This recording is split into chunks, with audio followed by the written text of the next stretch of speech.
안녕하세요. 저는 7년의 결혼 생활을 한 30대 여성입니다. 저는 대학을 졸업하고 정말 멋모를 때 결혼을 했어요. 제가 결혼을 일찍 하게 된 이유는 바로 부모님의 나이 때문이었습니다. 저는 늦둥이였거든요. 엄마 아빠는 넉넉하지 않은 살림에 아이를 키울 엄두를 못 내셨죠. 그러다가 생활이 안정적이게 되고 뒤늦게 40대가 되어서야 저를 낳으셨답니다. 그러다 보니 이미 제가 성인이 되었을 때 부모님은 칠순을 바라보고 계셨어요. 제가 성인이 되고 얼마 지나지 않아 아빠가 돌아가시고 난 후부터는 엄마의 마지막 소원은 제 결혼식을 보고 가는 것이었어요. 제가 결혼을 하고 싶다는 말을 엄마에게 꺼냈을 때 엄마는 로또라도 당첨이 된 것처럼 너무나 기뻐하셨습니다. 아직도 그때 엄마가 정말 기뻐하시던 모습이 생생하게 기억이 나네요. 엄마, 나 할 말 있어. 나 용희 씨한테 프로포즈 받았어. 나랑 결혼하고 싶대. 엄마, 내가 아직 어린 거 아는데 나도 용희 씨랑 결혼하고 싶어. 오랫동안 고민해 봤거든? 아직 20대 중반이고 어리긴 하지만 용희 씨랑 결혼하면 잘 살 수 있을 것 같아.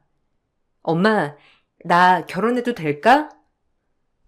아유, 우리 딸 너무 장하다. 엄마 마지막 소원을 이렇게 이룰 수 있다니 엄마는 너무 기쁘단다. 용희야, 나도 오랫동안 봐왔잖니. 매번 너한테 진실되고 행복하게 해주는 걸 보면 용이라면 믿을 수 있을 것 같구나. 우리 딸 이렇게 착하고 예쁜데 어딜 가든 사랑받고 잘 살 거야. 프로포즈는 언제 받은 거야? 상견례도 얼른 준비해야 되겠구나. 아유, 이제 엄마는 죽어도 여한이 없다. 엄마, 이제 나 결혼하니까 다른 소원 한번 생각해봐. 손주 낳는 거 보는 건 어때? 아니면 우리 아이 낳고 나면 초등학교 들어가는 것까지 보고 가는 건? 엄마, 나 결혼하는 게 마지막 소원이라고 하지 말고 다른 소원도 빌어줘. 엄마가 나중에 나 아이 낳고 나면 몸조리도 다 해줄 거지? 우리 아이도 봐주고 우리 아이 초등학교 들어가는 것도 다 볼 거지? 그래, 그래. 우리 지혜 예쁜 아이 낳으면 엄마가 다 봐줄 수 있지. 아무리 엄마가 몸이 힘들고 아파도 엄마는 우리 딸 위해서 얼마든지 해줄 수 있어. 그런 거 하나도 걱정하지 않아도 돼.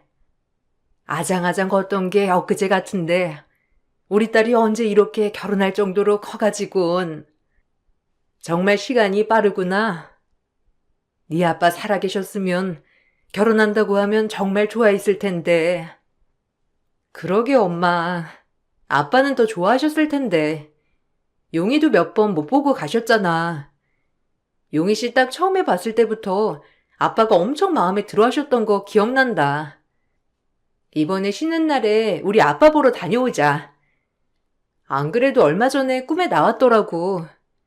환하게 웃고 있어서 아빠가 거기서 편한가 보다 싶었거든. 내가 엄마랑 조금 더 같이 있고 싶다고 말했어.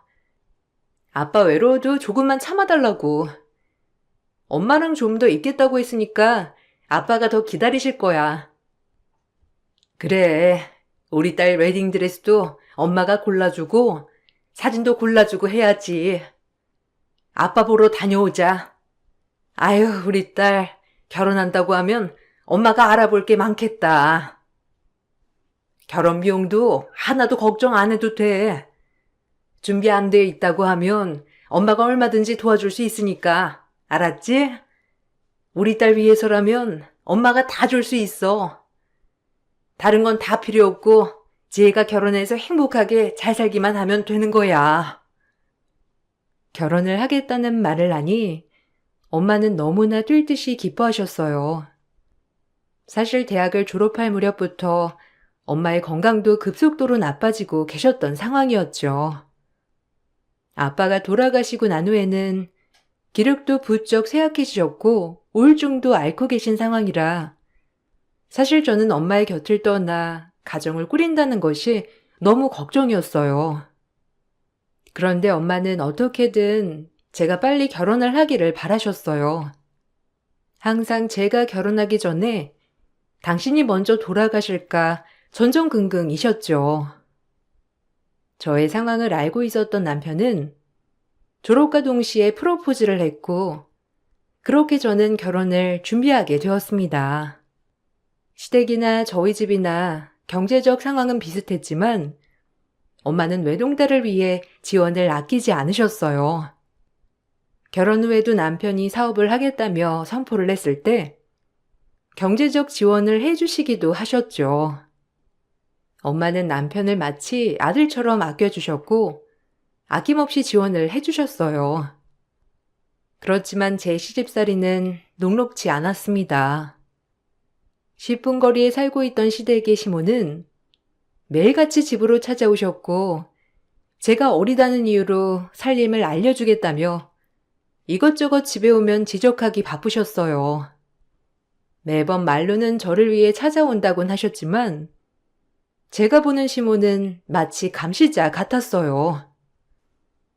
아유, 네가 아직 어려서 이런 걸 공간 활용을 잘 못하는 거야. 이것도 시간 지나면 다 살림 노하우가 늘어서 또 잘할 수 있긴 하겠지만 뭐 어쨌든 이건 여기다 놓고 저건 이렇게 놓으면 좀 더 많이 넣을 수 있지 않겠니? 이렇게 놓고 쓰면 되는 거야. 그리고 쓸데없이 이런 것들 막 사놓고 그러면 안 되는 거야. 아무리 네가 바깥 일을 한다고 하더라도 이런 살림은 여자가 해야 하는 게 맞는 거다. 알뜰살뜰하게 네가 챙겨야지 어쩌겠니? 네, 어머니. 근데 저희는 둘이 나눠서 잘하고 있어요. 그리고 이 물건은 제가 잘 안 쓰고 저기 안쪽에 넣은 물건을 자주 써서 아까처럼 놓아둔 게 편해요. 그냥 아까처럼 놓고 쓸게요. 안 쓰는 물건이 앞으로 나와 있으면 꺼내기가 너무 힘들어가지고요. 어머님 걱정되시는 건 알겠지만 제가 어떻게든 해볼게요. 네가 뭘 잘해보겠다는 거야? 어려서 시집 와가지고 네가 할 줄 아는 게 뭐 있긴 하겠어?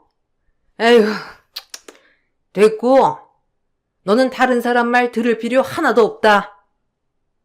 30년 넘게 살림한 내가 더 잘 알지 네가 더 잘 알겠니? 에휴, 나 때는 이런 거 친정엄마가 와서 싹 다 정리해주고 살림도 다 해주고 갔다지만 네 엄마는 뭐 나이도 너무 많고 여기 와가지고 살림이나 제대로 알려줄 수 있겠니? 그래서 내가 친정엄마처럼 해주는 거니까 잔말 말고 그냥 내가 하라는 대로 해. 그러고 보니 너희 엄마는 요즘 건강 좀 어떠시니? 저번에 보니까 에휴 많이 안 좋으신 것 같던데. 아, 그때 감기 걸리셔가지고 몸이 별로 안 좋으셨던 거예요. 그래도 요즘은 괜찮으세요. 안 그래도 요즘 엄마가 건강관리 하신다고 운동도 꾸준히 하시고 취미생활도 시작하셨거든요. 집에만 있는 것도 힘드시다면서 쉬엄쉬엄 소일거리도 하고 계세요. 그래도 전보다 건강이 많이 좋아지셨어요. 예전에는 좀 많이 힘들어 하셨는데 요즘은 그래도 힘도 많이 나고 좋아지셨다고 하더라고요. 그래? 그래도 너희 엄마가 연세가 많으시니 언제 또 어떻게 될지는 모르는데 참 너도 걱정이 많긴 하겠네. 엄마까지 가시면 식구들도 하나 없고 고아 아니니. 그럼 우리 아들이 상주로 있어야 하는 건가? 에휴, 우리 아들도 참 속이 말이 아니겠다. 어쨌든 친정엄마한테는 집안일 쓸데없이 말하는 거 아닌 거 알지? 뭔 일 있으면 시댁에 말해도 친정에는 말하는 거 아니다. 네가 어려가지고 모를까봐 말해주는 거니까 참고해. 시모는 사사건건 부부의 생활에 간섭을 했어요. 조금이라도 다투거나 사이가 좋지 않을 때면 왜 다퉜는지, 왜 화해를 하지 않는지, 누구의 잘못인지까지 모두 간섭했고, 은근 저에게만 잘못이 있다고 하셨죠. 그러면서 친정에는 어느 하나라도 알려지지 않도록 매번 확인을 하셨어요. 그런 시모의 태도 때문에 부부 사이는 멀어지고 있었습니다. 그러던 중 제가 임신을 하게 되었죠. 저는 입덧이 무척이나 심했어요.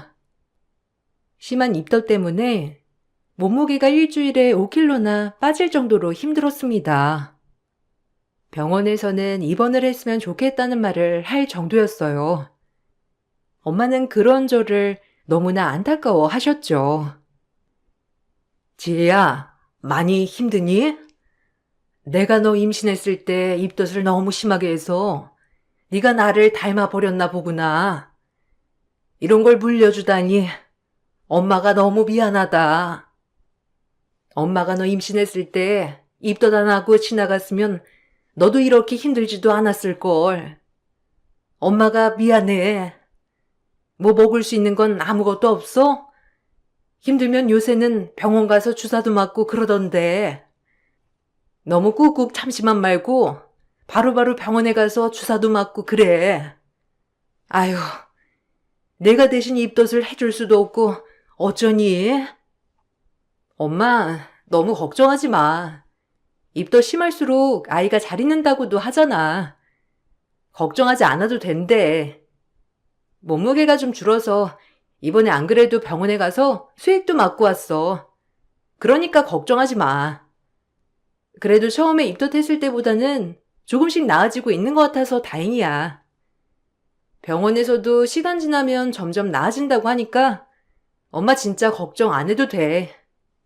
입덧은 그냥 하는 사람도 있고 안 하는 사람도 있는 거지. 엄마 때문이 아니야. 아유, 그래도 입덧하는 거 엄마 닮는 사람 많다고 하더라.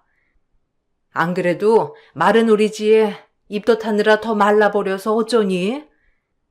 아무리 손주가 있다고 하더라도 엄마한테는 우리 딸이 더 소중해. 엄마가 해줄 수 있는 게 없어서 너무 미안하다. 혹시 뭐 먹고 싶은 건 없어? 엄마가 다 해줄게. 밥 먹는 게 힘들면 엄마가 죽이라도 써서 올까? 예전에 너 엄마가 해준 전복죽 맛있다고 좋아했잖아. 그거 좀 해다 올까? 엄마, 괜찮아. 아직은 뭐 먹고 싶은 생각은 안 드네. 아, 엄마 예전에 나 아팠을 때 메밀죽 해준 거 그거 기억나?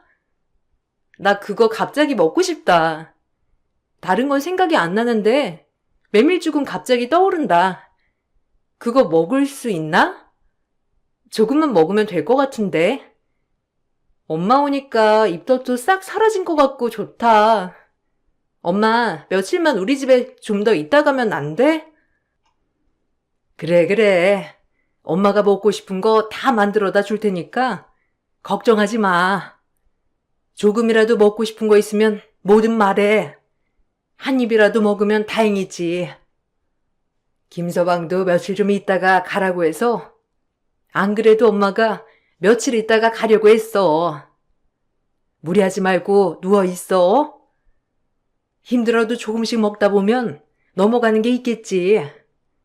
그런 거 잘 챙겨 먹으면 되니까 걱정하지 말고. 입덧하는 저를 위해서 엄마는 온갖 음식을 다 해다 주셨죠.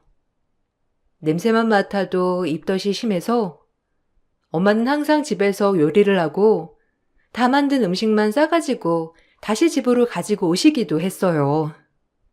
시모는 제가 입덧을 하는 꼴을 쳐다보기도 싫다면서 입덧 끝나면 연락하라는 어이없는 말만 하셨고요. 질순이 다 된 엄마가 친정집과 우리 집을 왔다 갔다 하면서 음식을 나르는 건 쉬운 일이 아니었어요. 그렇지만 엄마는 하루도 빼놓지 않고 저를 위해서 그 고생을 마다하지 않고 다 하셨죠. 저는 그런 엄마의 정성 때문이었는지 입덧이 금방 좋아졌습니다. 입덧이 사그라들기 시작하면서 시모는 끊었던 발길을 다시 찾았죠. 그러면서 이것저것 모두 지적하기 시작하셨고, 제 스트레스는 극에 달했습니다. 엄마, 어머님께서 얼마나 정성이었는지 알아? 매일매일 음식 여러 개 다 만들어 오시고 진짜 정성이셨어. 내가 어머님 딸이었으면 매일 눈물바다 감동이었을 거야. 지혜가 어머님 덕분에 입덧도 안 하고 너무 좋아졌지 뭐. 병원에서도 건강해졌다고 할 정도라니까. 진짜 다행이야. 나는 입덧이 그렇게 심한 건지 몰랐다니까. 임신하면 다들 그러는구나 하니까 뭐. 우린 둘째 생각도 못하겠어.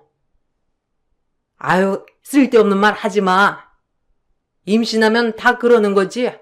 무슨 특별한 일 겪은 것 마냥 말하고 그러니? 나도 너 임신했을 때 입덧했지 뭐. 그리고 입덧 같은 거는 엄마가 다 이겨낼 수 있는 건데 아주 유난이야. 제가 아직 어려서 오버하는 거지.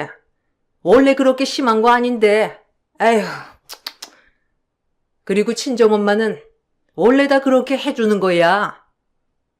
딸 시집 가면 원래 집안일도 싹 다 친정엄마가 해줘야 하는 건데 쟤는 엄마가 나이 들어가지고 못 해주니까 그런 거라도 해줘야 마음이 편하니 그렇게 하셨던 거겠지. 그래도 입덧 심할 때 와서 챙겨줬다고 하니 그나마 다행이구나. 엄마, 무슨 말을 그렇게 서운하게 해. 그래, 우리 엄마도 고생 많았지. 내가 그거 다 알지. 할머니 시집살이 다 견뎌가면서 집안 살림하고. 지혜야, 우리 엄마는 나 낳고 일주일도 안 돼서 반일하고 그랬다니까. 너는 진짜 편한 시어머니 만난 거야. 그때는 조리원이 어디 있어? 그냥 집에서 며칠 쉬고 바로 일하는 거지. 할머니도 애 안 봐주고 그래서 그 갓난아이 없고 다니고 그랬어. 그래도 우리 엄마는 우리 아이 봐준다고 하니 얼마나 다행이야. 그치? 아, 그래. 어머님 감사해요. 그래도 저 이번에 엄마가 조리원 예약해 주신다고 해서 예약하려고요. 엄마가 조리원 비용도 다 대주신다고 해서 알아보라고 하셨어요. 병원 연계된 곳도 있다고 해서 이번에 병원 가면서 물어보려고요. 조리원 나오고 나서도 산후도우미도 온다고 하니까 어머님 너무 걱정하지 않으셔도 될 것 같아요. 회사에서도 1년 휴가 준다고 하니 제가 아이 돌봐도 되니까 걱정하지 마세요. 예, 쓸데없는데 돈 쓸 필요가 뭐가 있니? 애는 너만 낳니? 너는 아직 20대인데 창창한 나이에 얼마나 쉬려고 그러는 거야? 우리 때는 일주일이 뭐야? 3일이면 일어나서 집안일하고 일주일이면 반일했지. 뭐 너야 아직 젊으니까 출산하고서도 바로 일해도 아무 상관없어. 조리원은 무슨? 거기다 쏟아부을 돈 있으면 저축할 생각이나 해야지. 살림을 어떻게 꾸려나가려고 조리원을 간다는 거니? 됐으니까 네 엄마한테도 조리원은 됐고 돈으로 달라고 해라. 그냥 내가 와서 산후조리 해주면 될걸. 그 돈 나한테 달라고 해. 내가 우리 동생들도 다 산후조리 해줬어. 걔네들도 지금까지 아무 문제 없이 다 잘 살고 있으니까 산후조리원 갈 생각하지 말고 그 돈 나한테 주고 나한테 산후조리 받아. 시모는 자신이 산후조리를 해주겠다면서 말을 하셨어요. 남편 또한 시모가 시모의 동생들, 올케들까지 싹 다 산후조리를 해줬다면서 조리원에 안 갔으면 좋겠다는 의사를 밝히기도 했죠. 그뿐만 아니라 아이 성별이 나오기도 전에 자신들이 원하는 성별이 아니면 바로 둘째를 준비해야 한다는 소리도 서슴없이 하곤 했습니다. 그렇게 고생하며 입덧을 했던 저를 보고서도 아무렇지 않게 둘째를 말하는 시댁 식구들을 보면서 어이가 없었어요. 임신을 하고 나서 시모는 집에 오는 빈도수가 더더욱 잦아졌어요. 매번 부엌에 들어와 음식을 지적하고 조금이라도 마음에 들지 않는 게 있으면 화를 냈어요. 얘, 너는 정신이 있는 거니, 없는 거니? 이런 인스턴트나 먹으면서 우리 귀한 손주를 키우고 있는 거야? 엄마가 된 게 이런 거나 먹고 말이야. 아무리 이런 게 편하다고 하지만 네가 직접 다 요리하고 그러면서 건강한 음식을 먹어야 아이도 건강하게 태어나는 거지. 요즘 애들이 왜 아토피가 그렇게 많겠니? 다 이런 거 엄마들이 뱃속에 있을 때부터 처먹어서 그런 거지. 에이구, 너는 임신했다는 애가 생각이 있는 거니? 뱃속에 애를 건강하게 키울 생각해야지. 지몸 힘들다고 대충대충. 너 안 되겠다. 출산하기 전까지 내가 이 집에 와서 좀 있어야 되겠어. 안 그래도 산후조리도 내가 해줘야 하는데 잘 됐다. 네?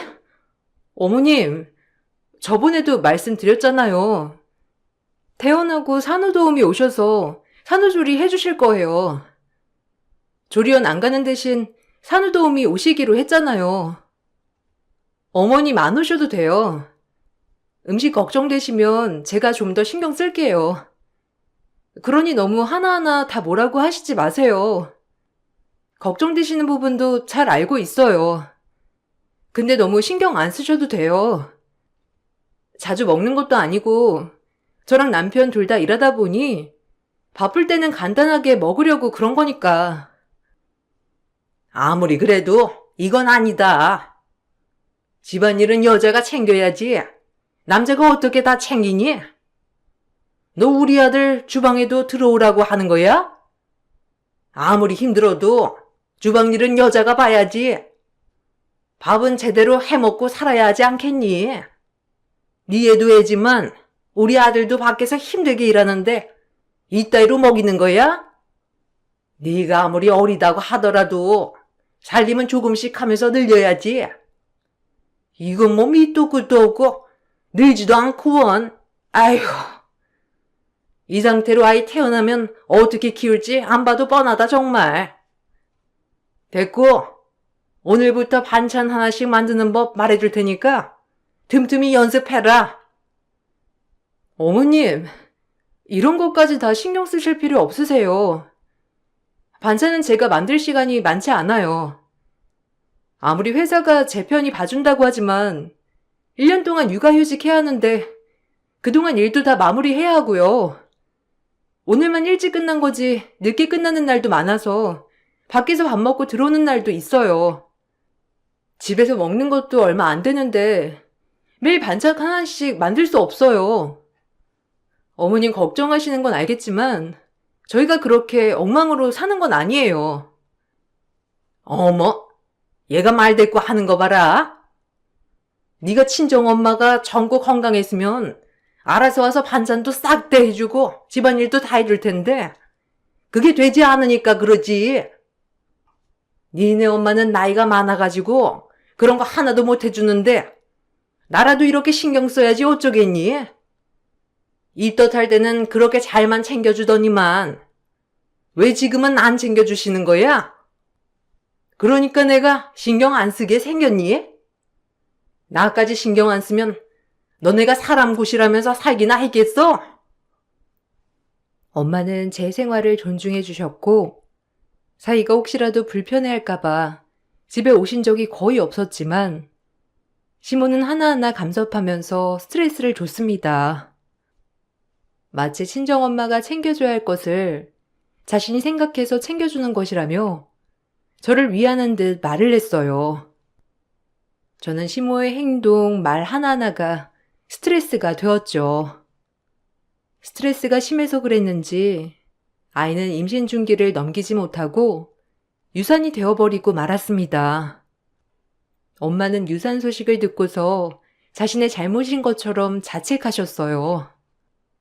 저는 그런 엄마에게 시집살이에 대해서 말도 꺼내지 못했죠. 지혜야, 괜찮니?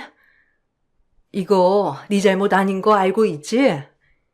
들어보니까 임신하면 언제든지 그럴 수 있다고 하더라. 그래서 아이 하나 낳는 게 정말 쉬운 일이 아니라고 하는가 봐.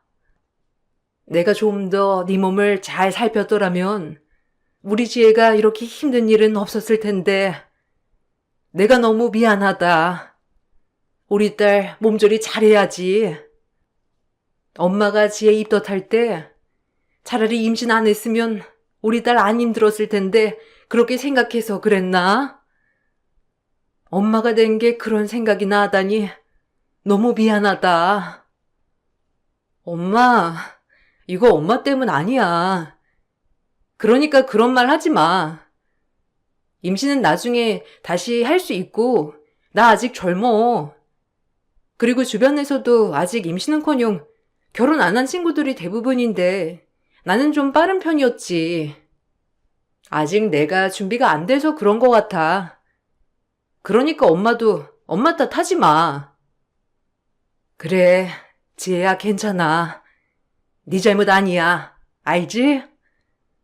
누구한테나 그럴 수 있는 일이고 생길 수 있는 일이야.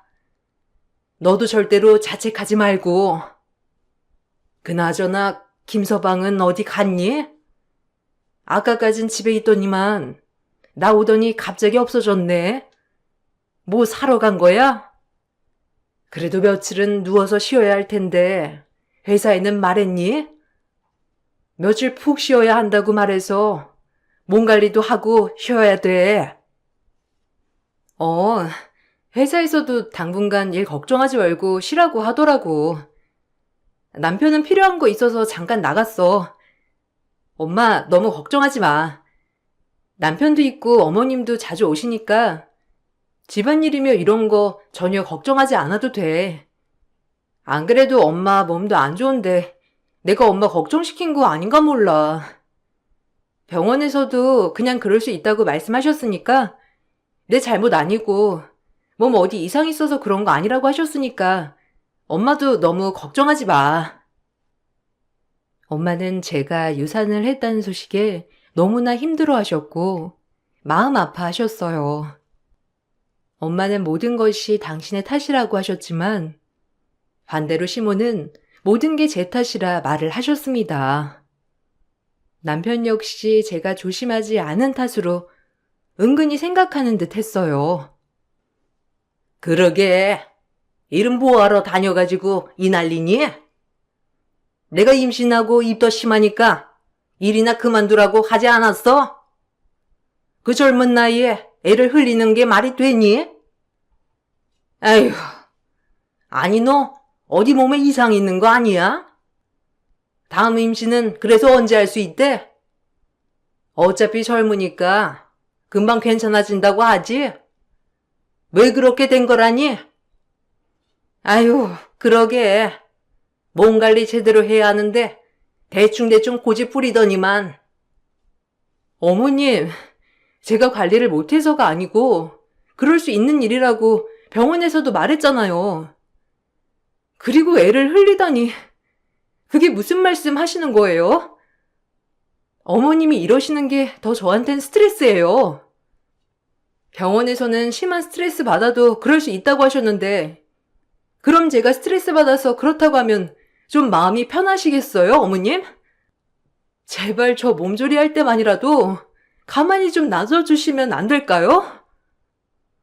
어머, 얘 지금 나한테 대드는 거니? 얘 용이야. 얘 좀 봐라. 내가 무슨 얼마나 잔소리를 했다고 눈 똑바로 뜨고 가만두라고 하는 거니?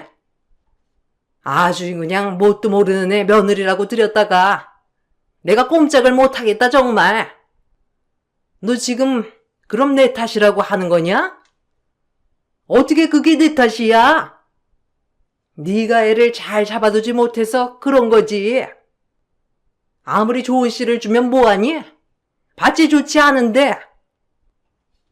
아유, 엄마, 그만해. 얘가 예민해져서 그래.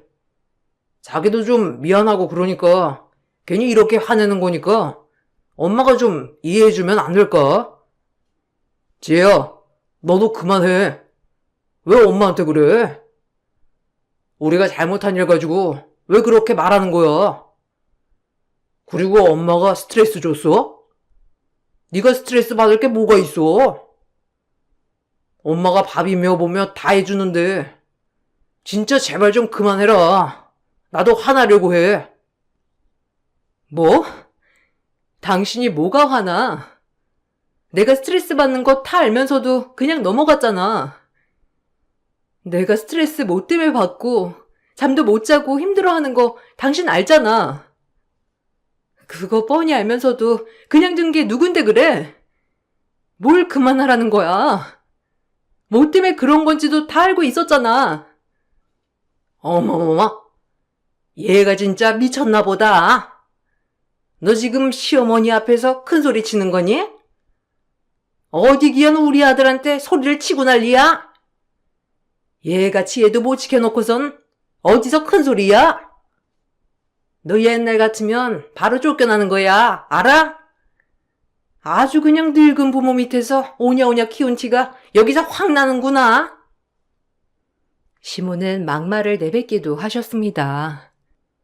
저는 더 이상 결혼 생활을 이어갈 수 없다 생각을 했지만 그날 이후로 엄마의 건강이 급속도로 나빠지시면서 이혼에 대한 말을 꺼낼 수조차 없었어요. 충격을 받을 엄마를 생각하면 마음이 아파 그냥 버틸 수밖에 없었어요. 얼마 뒤 엄마는 갑자기 쓰러지셨죠.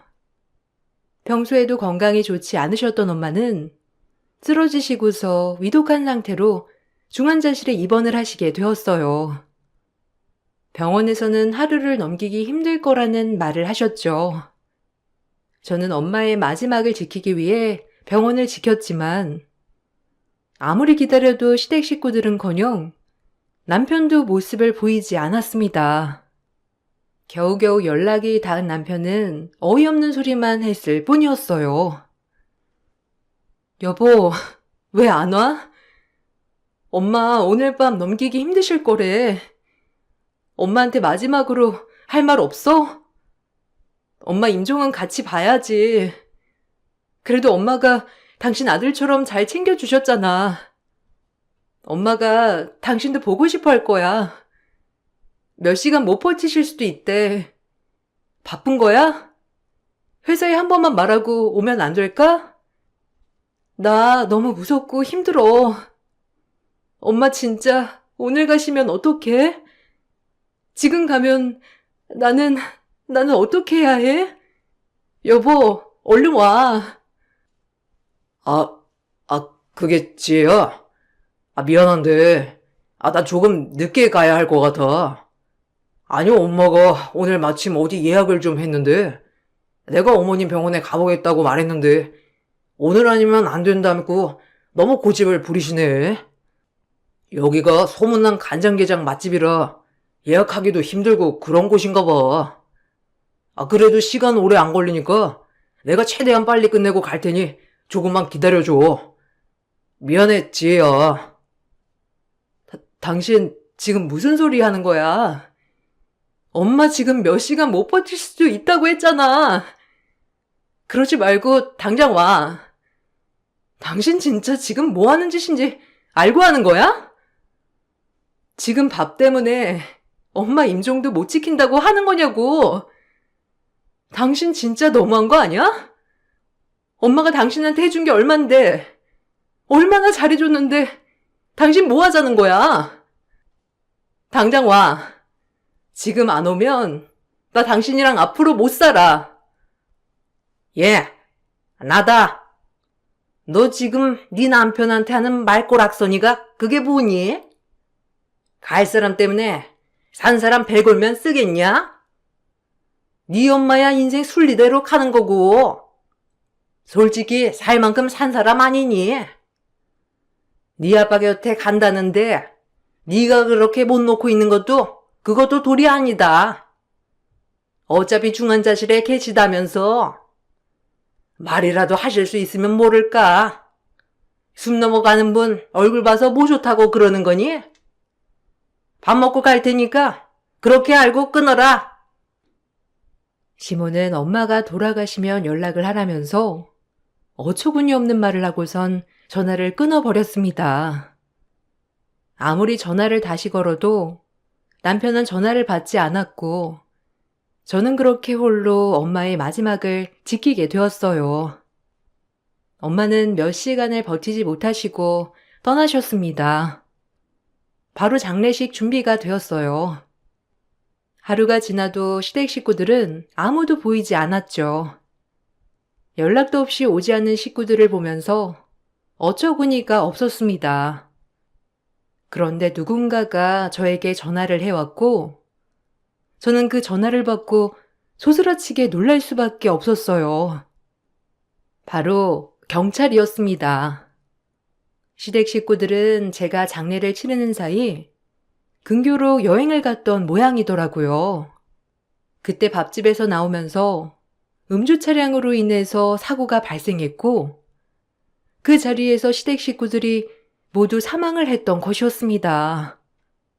엄마의 장례에 참석을 하지 않고서 여행을 갔다는 사실에 너무나 분노가 치밀어 올랐지만, 그 여행길이 그 사람들의 마지막이었다는 사실을 듣고 나니 한참을 멍하니 생각을 하게 되었어요.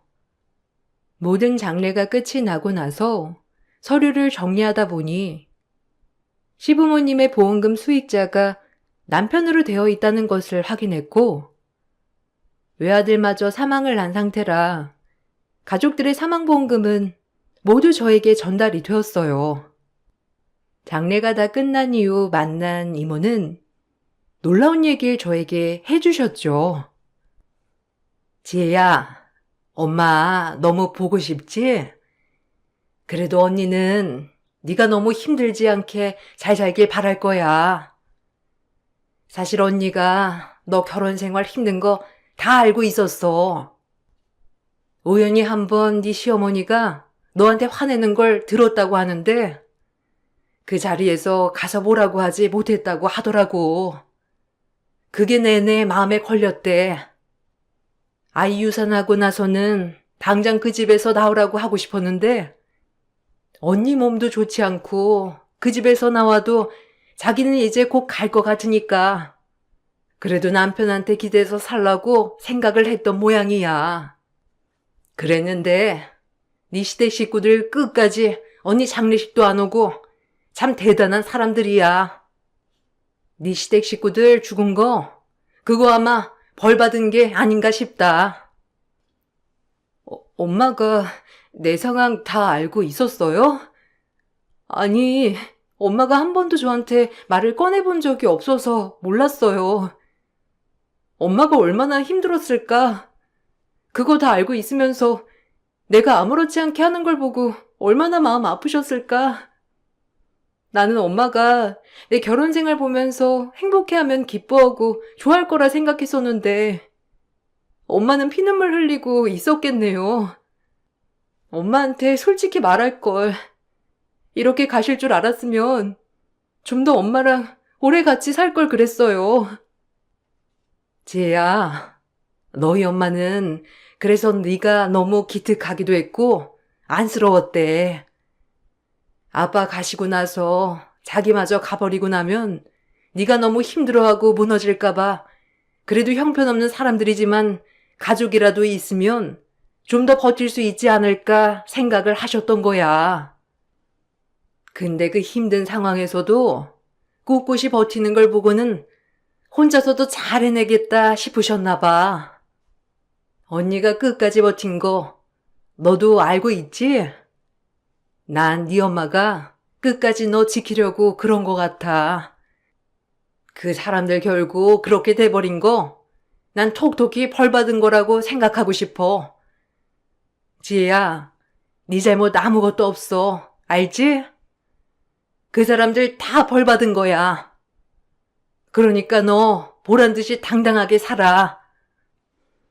엄마는 이미 제 결혼 생활이 순탄치 않다는 것을 알고 계셨어요.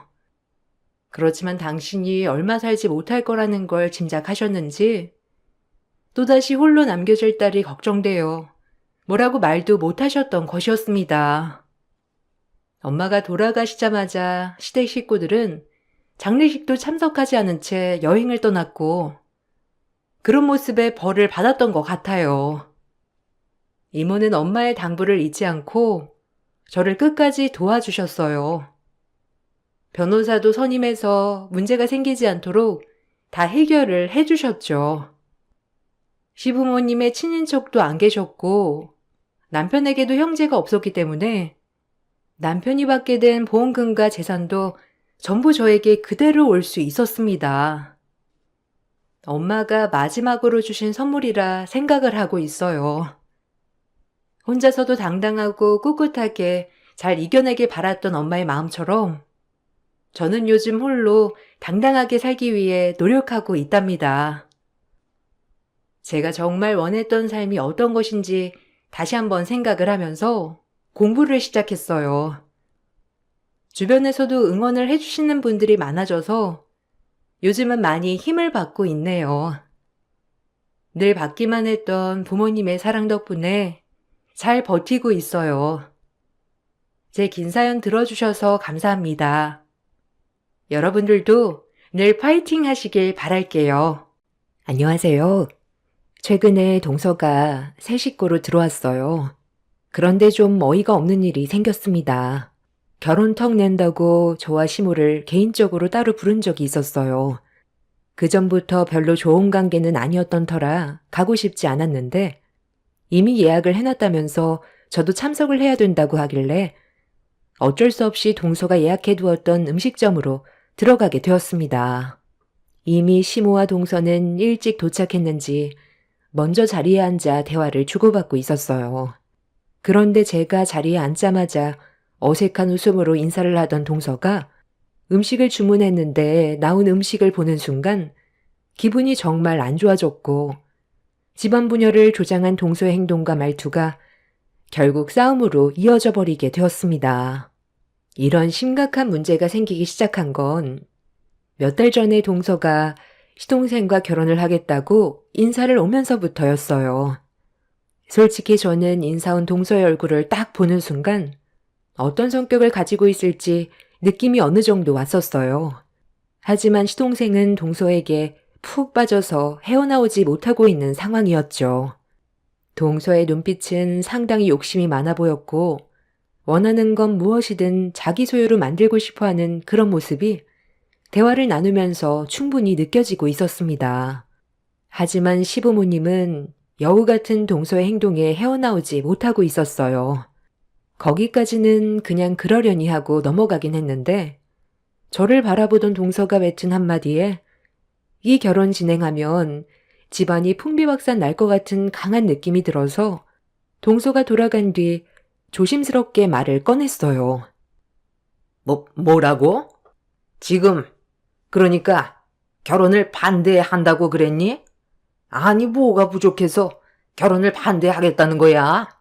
너, 걔한테 열등감 느끼고 있는 거 아니고? 내가 봤을 때 너보다 모든 부면에서 월등하니까 그래서 결혼을 반대하는 것 같은데 학벌 좋고 집안 좋고 거기에 더해 직장까지 좋으니 너랑 얼마나 비교가 되겠어? 나야말로 너를 며느리로 받아들인 걸 후회하고 있는 중인데 뭘 잘났다고 결혼을 반대한다는 말이 나와? 내가 너한테 결혼을 허락할지 말지 의견을 물어보려고 너를 부른 줄 아니?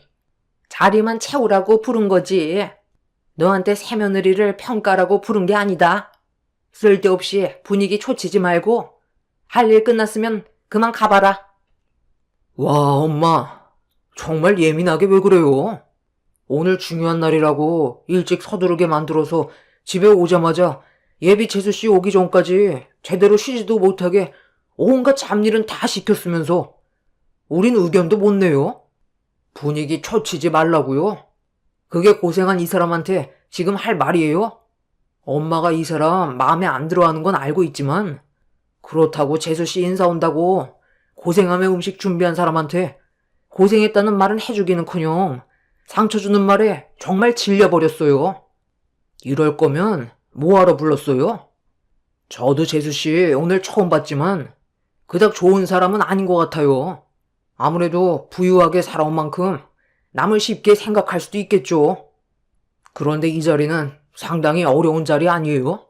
말도 가려서 해야 되는데 본인이 하고 싶은 말은 다 하면서 남이 상처를 받든 말든 그건 아예 신경 쓰지도 않잖아요. 요즘 애들 다 그래. 솔직한 게 뭐가 나빠서 나는 보기 좋기만 하구만. 자기 감정 표현하는 거 나는 상당히 마음에 드는데 속으로 꿍해 있는 쟤보다 낫지. 아, 그래요? 그럼 저도 하고 싶은 말 막 해도 되는 거네요. 어머님이 상처를 받든 말든 제 감정대로 행동해도 된다는 거죠? 제가 불만 한마디 꺼내면 노발대발하면서 한바탕 난리 쳐놓고 엄청 쿨한 척 하시네요. 저번에 기억 안 나세요? 명절날 저 혼자 음식 만드는 거 너무 힘들어서 저 사람한테 도와달라고 한마디 했다가 집안 쑥대밭으로 만들어놨잖아요. 저 그때 열이 39도나 올랐었어요.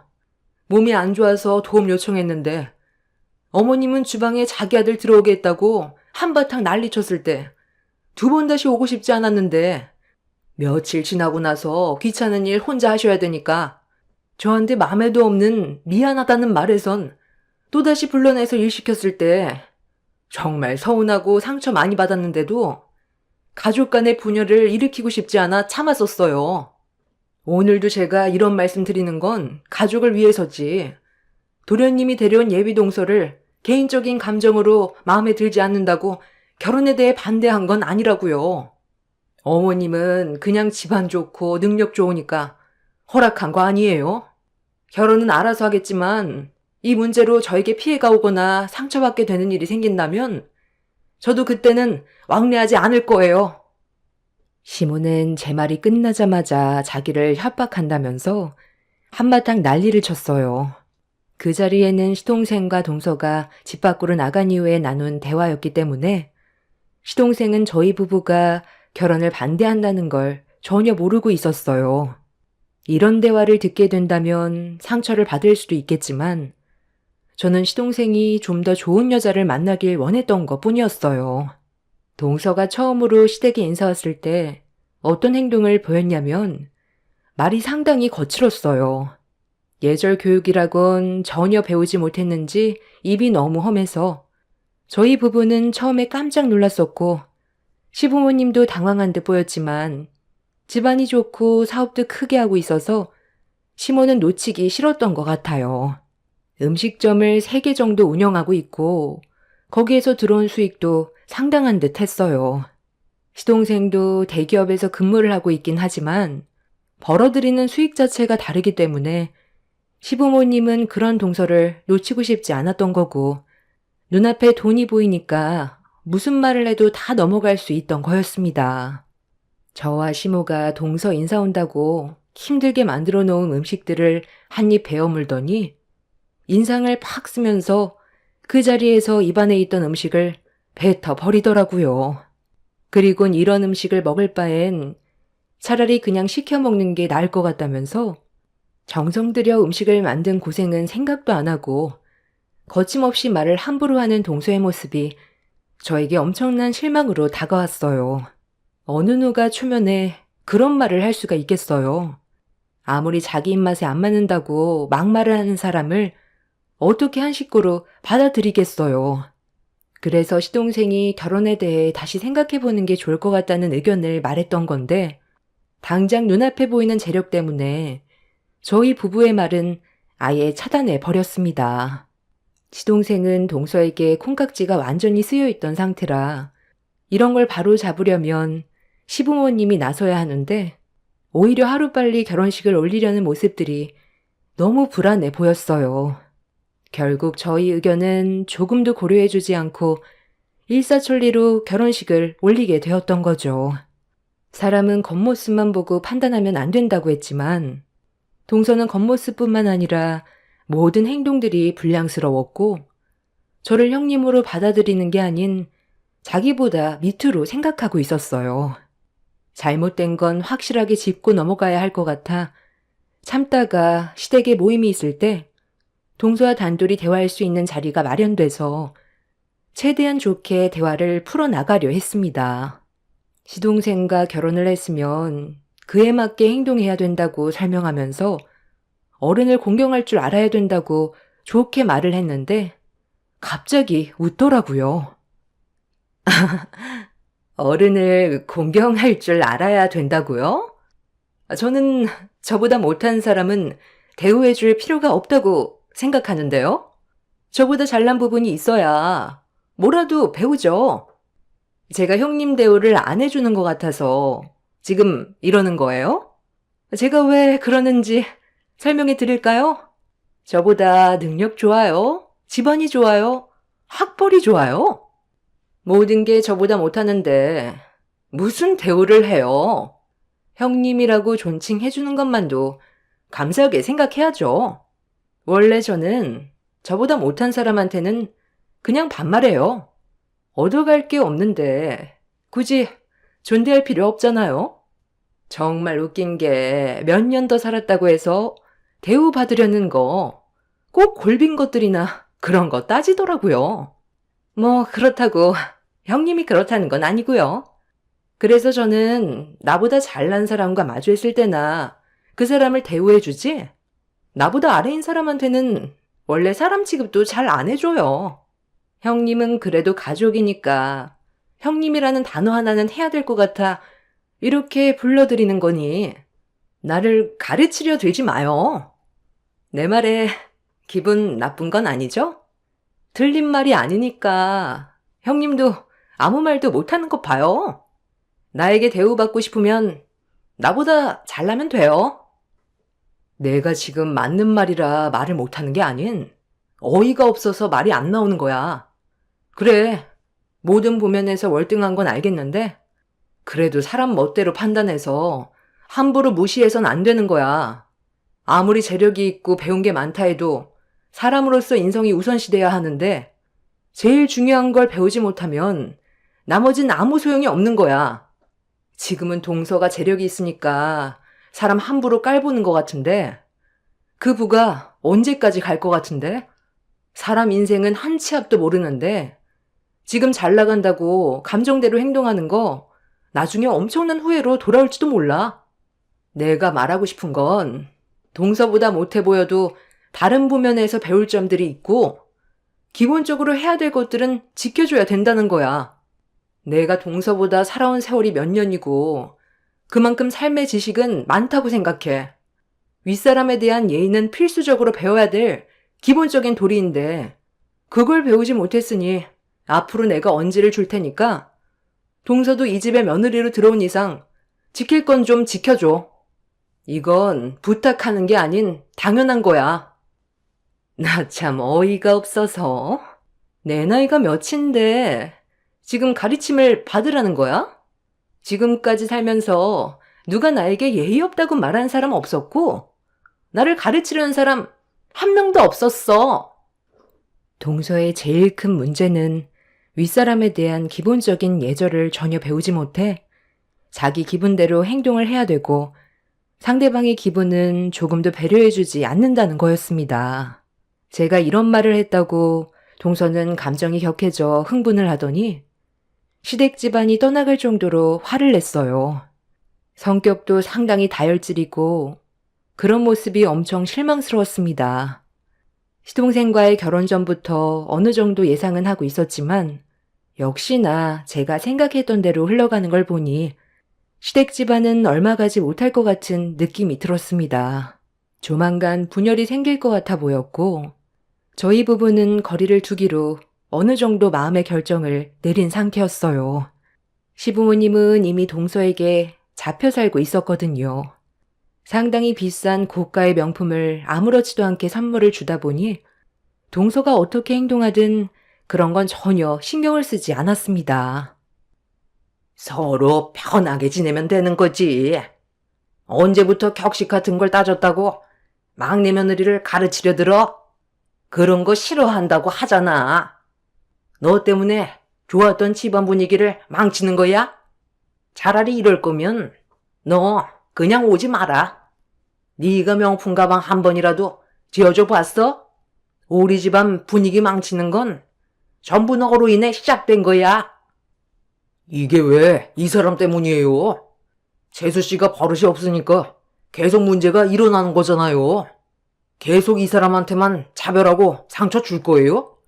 묵묵히 시키는 거 다 하고 집안의 균형을 최대한 바로잡으려고 노력하는데 그런 모습은 보려하지 않고 눈앞에 지어지는 명품 가방에 두 눈이 멀어서 정말 중요한 걸 놓치면 우리 집안이 무너지는 건 순식간이라고요. 가족의 분열을 조장하는 게 이 사람 때문에 그런 거라고 생각하는 거면 우리가 그만 오면 되겠네요. 어차피 노력해봤자 좋은 말 듣지도 못하는데 뭐하러 왕래해요? 앞으로 무슨 일이 생기든 우리한테 2번 다시 연락하지 마세요. 각자 알아서 살자고요. 버릇없이 어디서 지금 큰 소리야? 아들이라는 게 자기 마누라 편이나 들고 애비애미는 안중에도 없는 거지? 그냥 무시할 거 무시하고 지만 잘하면 그만이지. 피곤하게 이것저것 따지려 드니까 이런 분열이 생기는 거잖아. 막내한테 훈수 두기 전에 며느리 니나 잘해라. 니들이 제일 큰 문제야. 사람마다 다 다른 건데 그걸 왜 니들 입맛에 맞게 뜯어 고치려 들어? 우리가 막내 며느리 성격 가지고 지적한 적 있어? 부모인 우리도 가만히 있는데 니들이 뭐라고 훈수를 둬? 너희 둘만 없으면 집안이 아주 평온할 것 같다. 정신 사나우니까 다들 돌아가. 정말 어이가 없었습니다. 명품 몇 개 손에 쥐어줬다고 싹 변해선 뭐가 잘못됐는지 분간을 못하고 있더라고요. 남편도 그런 시부모에게 실망을 정말 많이 했는지 더 이상 찾아오지 않겠다면서 시댁을 뛰쳐나갔습니다. 동서가 들어오기 전까지만 해도 이 정도는 아니었는데 눈앞에 보이는 돈 때문에 이렇게까지 변하게 될 거라곤 예상하지 못했었네요. 그래도 기본적인 예절은 지켜야 되는 게 맞는 건데 동서만 감싸고 도니 콧대만 높아져선 저를 내려다보고 있었습니다. 남편이 시댁 집안과의 연을 끊겠다고 했으니 저도 더 이상의 미련은 없었어요. 차라리 서로 얼굴 안 보고 사는 게 상처 안 받고 사는 현명한 방법 같았습니다. 그래서 한바탕 난리친 이후 어떠한 연락도 주고받지 않았어요. 그런데 평생 연락도 없을 것 같았던 동서한테 갑자기 전화가 왔어요. 전에 있었던 일들 때문에 기분이 별로 안 좋아서 받지 않았는데 본인이 너무 생각 없이 행동한 것 같다면서 좋게 풀고 싶다는 문자를 보내왔고 괜찮은 음식점을 예약해뒀다면서 시모도 함께 셋이서 따로 자리를 만들었으니 꼭 참석해달라며 평소에 알던 동서의 모습과는 많이 다른 행동을 보여왔습니다. 진지하게 할 말이 있다고 했을 때 좀 불안하기는 했어요. 제가 예상하지 못했던 사건이 터질 수도 있을 것 같아 또다시 상처를 받게 되는 것보단 차라리 안 가는 게 좋을 것 같아 동서의 문자에 답장을 하지 않았습니다.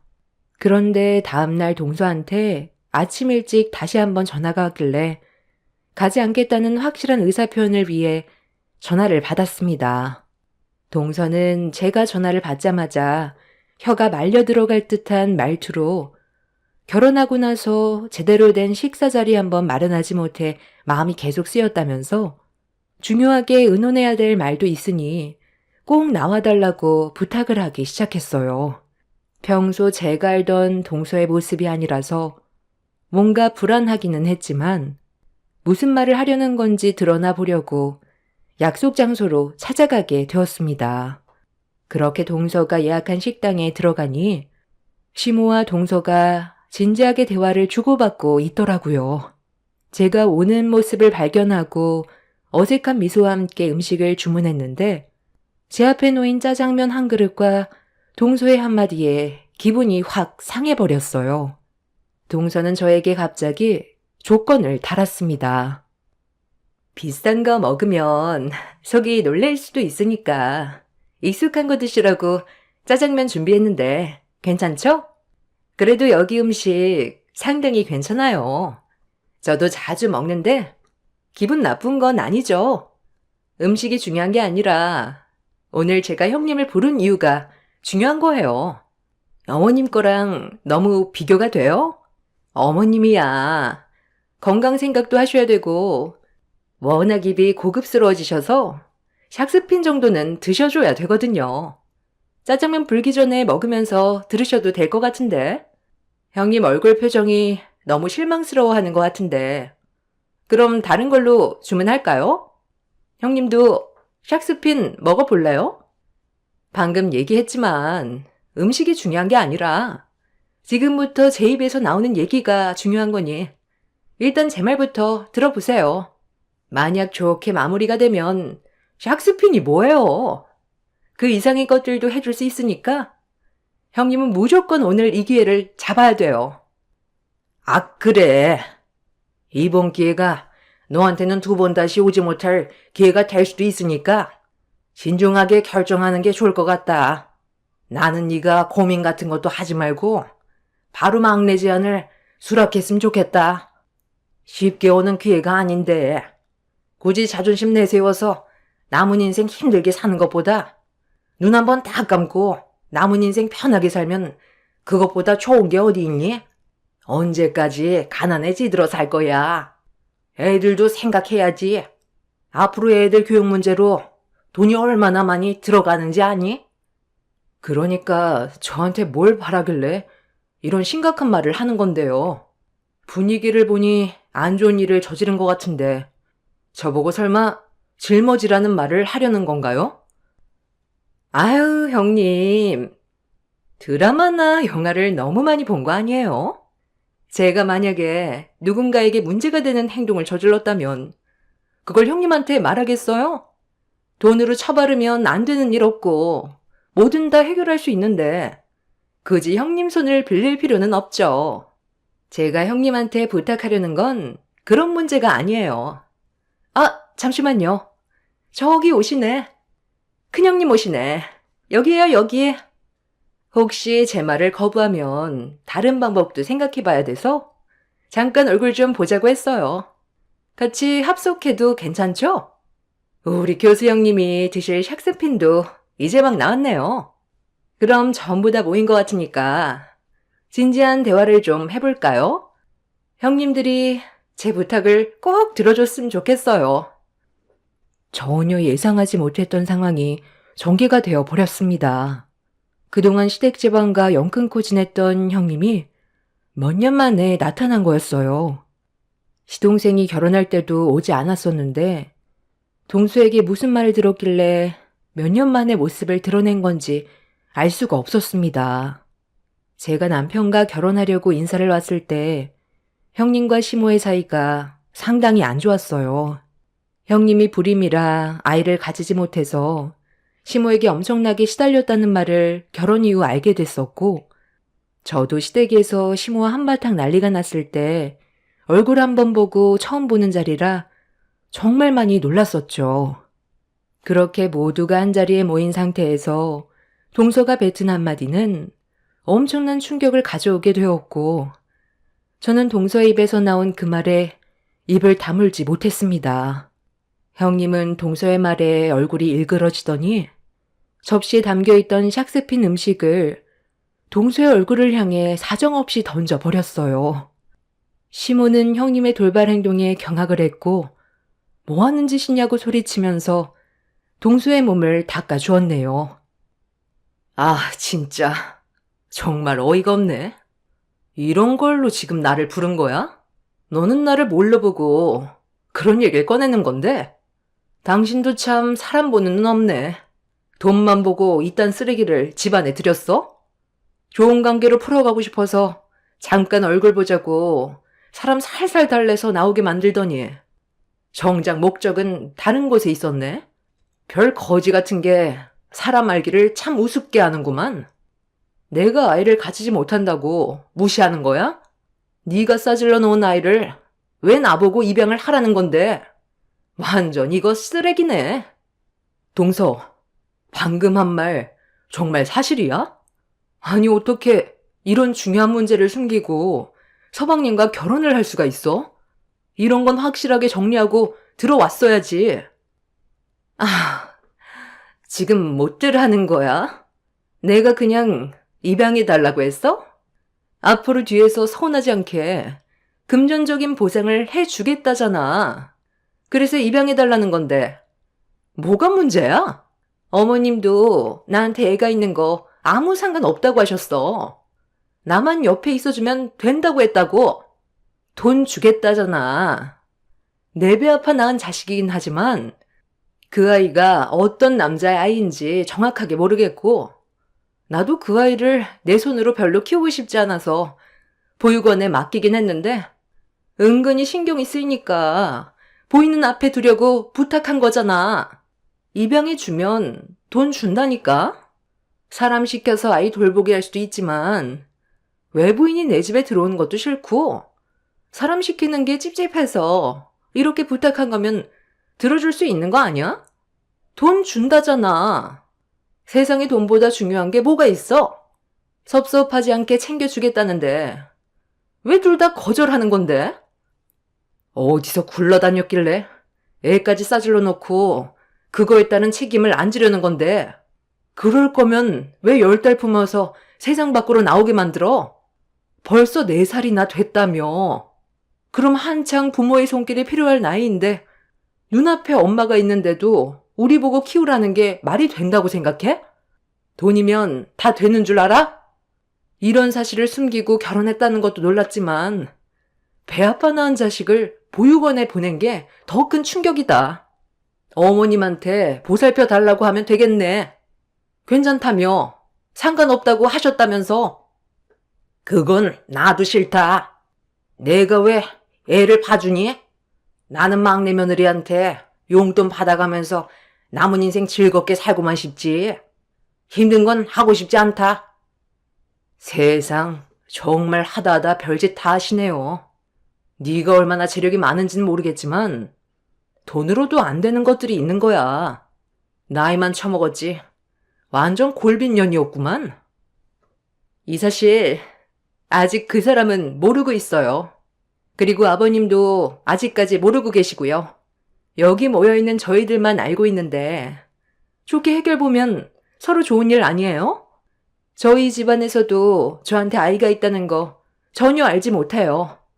해외여행 간다고 거짓말하고 출산할 때까지 잠적해 있었어요.